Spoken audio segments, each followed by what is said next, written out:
We have some more details about Marathon. Developer insights. This is about the runner shells. The dudes, the dudettes that we play as. The classes. I think it looks better now than it did. But I want to play it. They have another alpha. But I'm not gonna play it. I'm not. Like, I want to play that when I can show you guys. So we can play it together. I'm not gonna sit there and just fucking try this out without even showing it. So, let's see.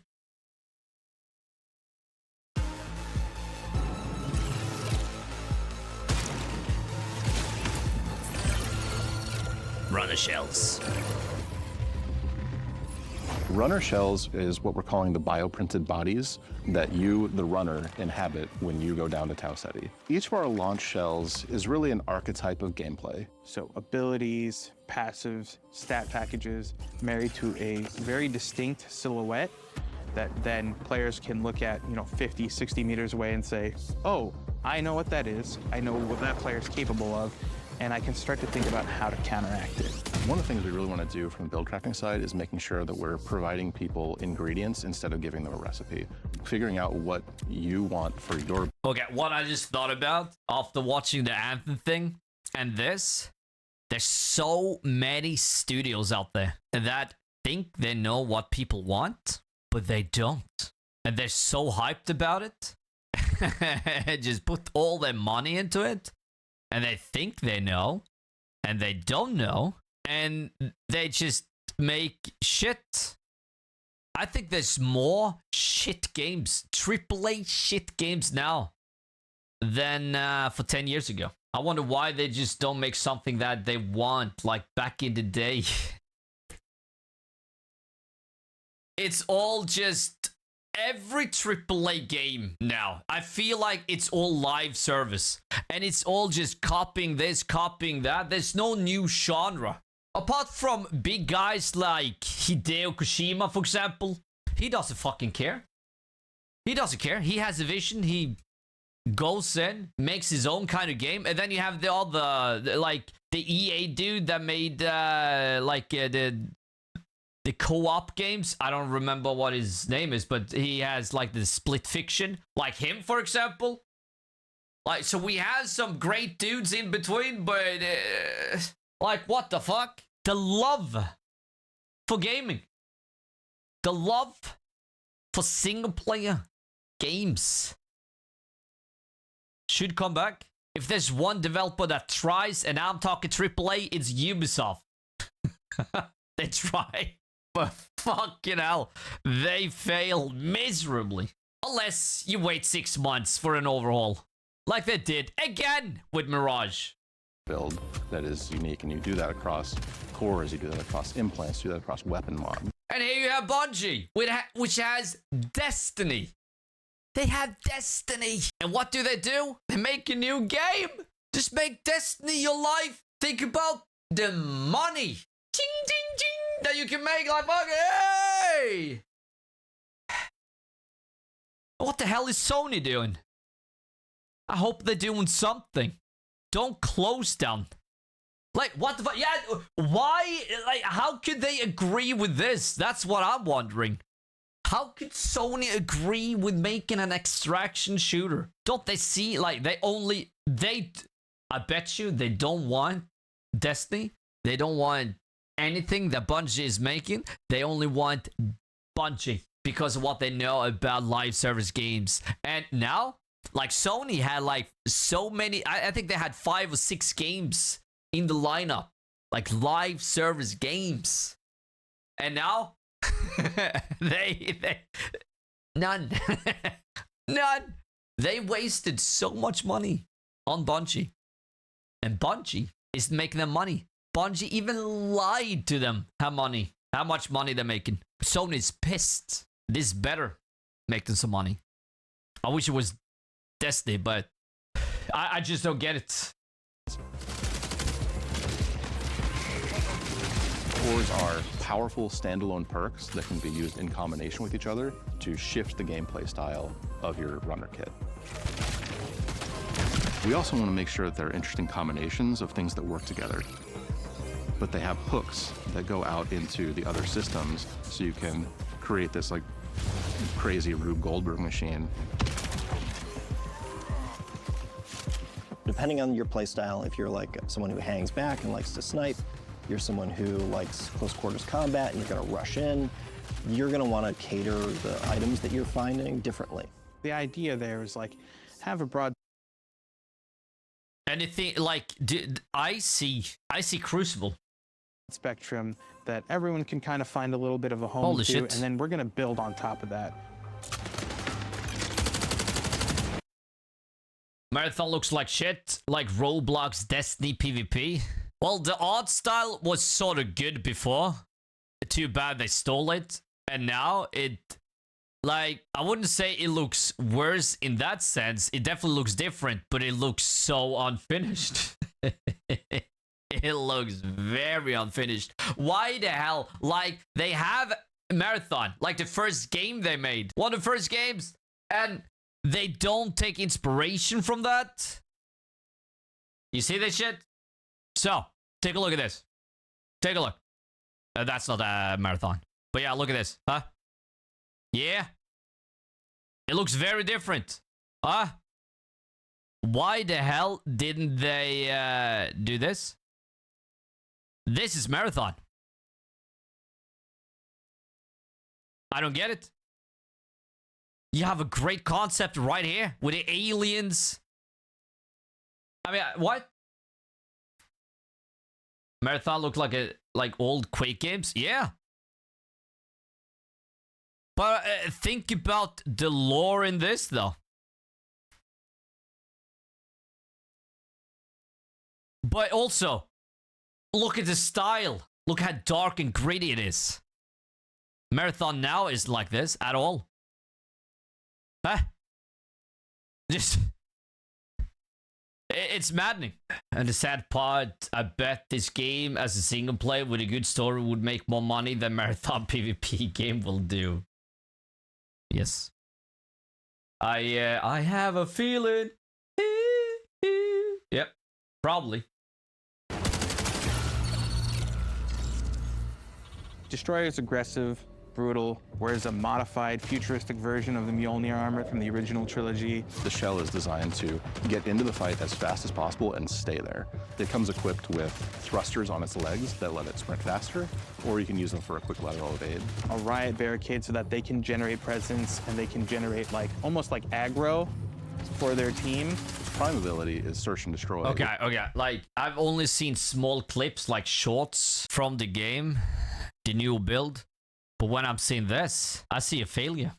Which activates shoulder-mounted missile pods that fire heat-seeking missiles. I mean, where's the textures? And in some areas, it's so dark. And then you have the characters, which are either white, black, or blue. And that in a dark area, yeah, it's gonna either be hard to see them, or it's just gonna look like shit. They have a way to lock down targets over sustained fire, which immobilizes them and allows your team to follow up. Look at that, huh? Black and white. Our assassin shell is built for players that like to play slow and quiet. It's very much a classic, Blue, backline white and blue. infiltrator. You see that? It has a dive ability that can be used to negate fall damage from any height. Their tactical ability is invisibility. You pull this like shroud of invis over yourself. You can sprint during it, you can mantle during it, but the faster you move, How the hell do you see those vents? the more visible you're gonna become. And Unless if you you know take where any they are. actions, heal, shoot, get shot, you'll reveal yourself for a short duration. Okay, look at this. Yep. Great environment. Yeah. Their prime ability sends out this disc. It creates this like plumes of smoke that you can enter into, and then when combined with their passive shroud, they go invisible when they enter. Again, holy shit, this area looks exactly like this.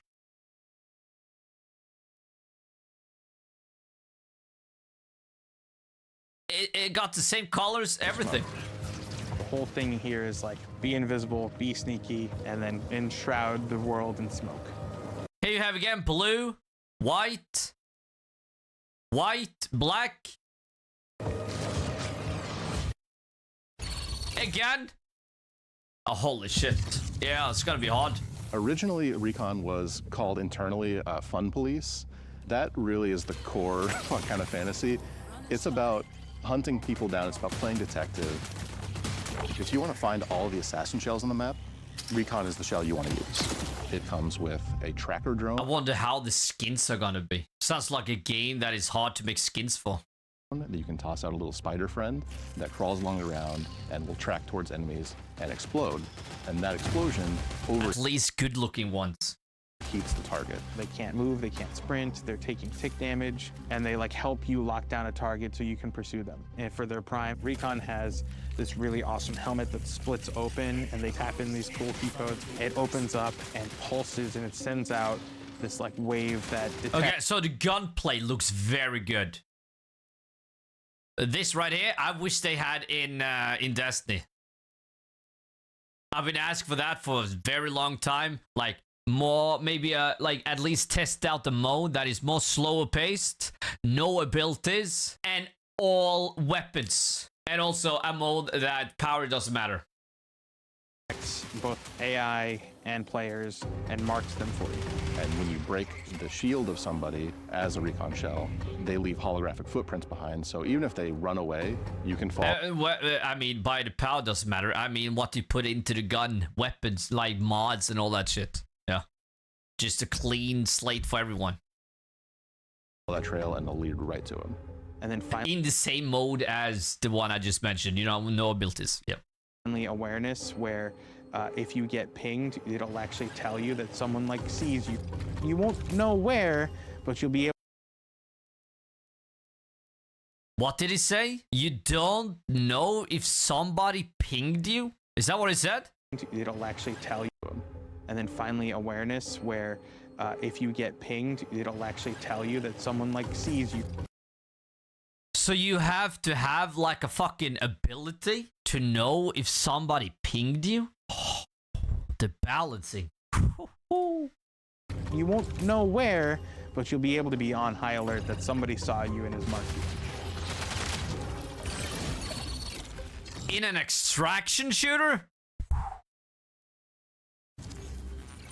Vandal is our shell that is, just by its very nature, more agile than our other shells. It has microjets that let it do a double jump.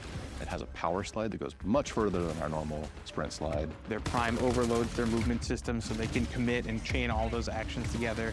They're about getting in and out, causing chaos.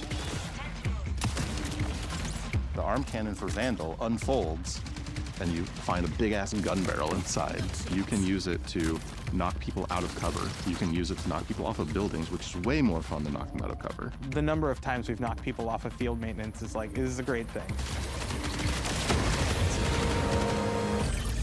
Wow. Marathon is a game that is all about finding the best stuff on the map. So we felt like we needed to have a shell that was sort of built for the loot goblin fantasy. That is Thief to a T. Thief's trade ability is X-ray visor, where you flip down your visor, you can see containers through walls. Wow. You can see enemies that are within line of sight. Their prime is pickpocket drone, where they deploy this like elegant origami mechanicalized butterfly. It has like a mechanical whip that it can send out and that knocks loot out of both players and AI, and then it can suck that loot back up with the same whip. Or you can use it for recon. You can fly around, you can ping, those pings are shared to your squad. The Thief shell also has a built-in grappling device that I don't think I'm gonna like this at all. Like I said, when it comes to abilities in extraction shooters, I fucking hate it. Especially when they can ping you, see through walls, all that shit. Like, take Delta Force, for example. It's a great game, but all those abilities is just... Fuck me. You can't even hide, you can't stealth. Like, it just... Yeah. is embedded right in the forearm. You shoot out a dart. Mid-flight, it unfolds into this propeller that pulls you along and you can swing away to safety. The recharge rate for their grapple and their base handling and stats will go up as you fill the backpack. So the idea is to become a loot goblin. The music is good. Right, steal That as I much can as say, you I can mean, and hey. get out.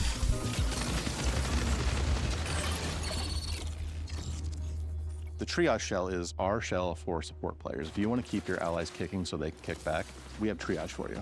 They're equipped with these awesome like capacitive gauntlets where you activate them and then you can overcharge them and send out these tendrils that then like shock you back to life.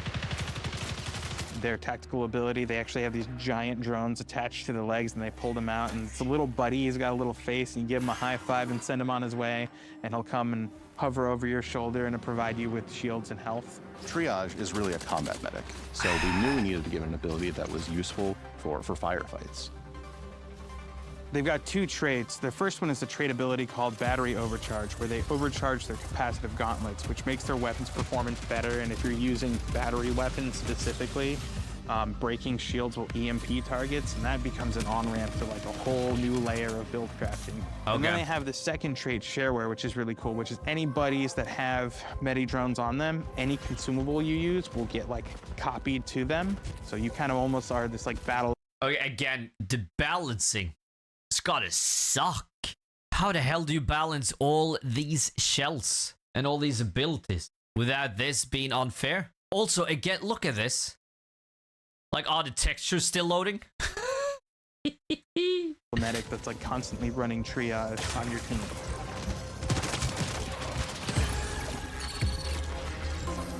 Sometimes you just want to take a breather after a bunch of runs and just kind of go on a run to just Like, what the fuck? see what happens, and Rook is really fun for that. Picking Rook automatically opts you into queuing in solo.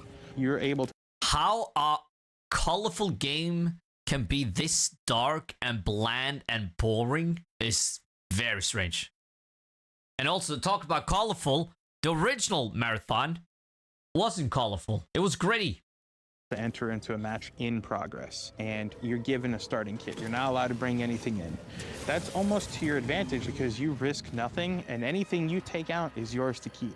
Instead of focusing on like progression and questing and things of that sort, it's a mode where we make it easy for you to just kind of drop into a match that's in progress and run about and try to scavenge as much as possible and get out with it so that you can populate your vault a little bit more for future runs. Rook has a tactical ability that lets it blend in with UESC forces. So you activate it, a little mask clears over your face, and you are not perceived by the UESC as hostile. This lets you kind of get in, grab a little bit of loot, and then bail. One of the things that I've really enjoyed about Rook is the added tension. Midway through a session, even though you've known like a few crews got taken out, or maybe you've taken out crews yourself, you don't know how many new players get injected through Rook. Ultimately, Rook is a morality test, so you have a couple of options when you see a Rook.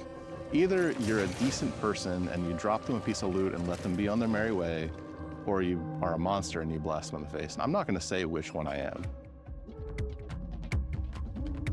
I blasted a lot of Rooks.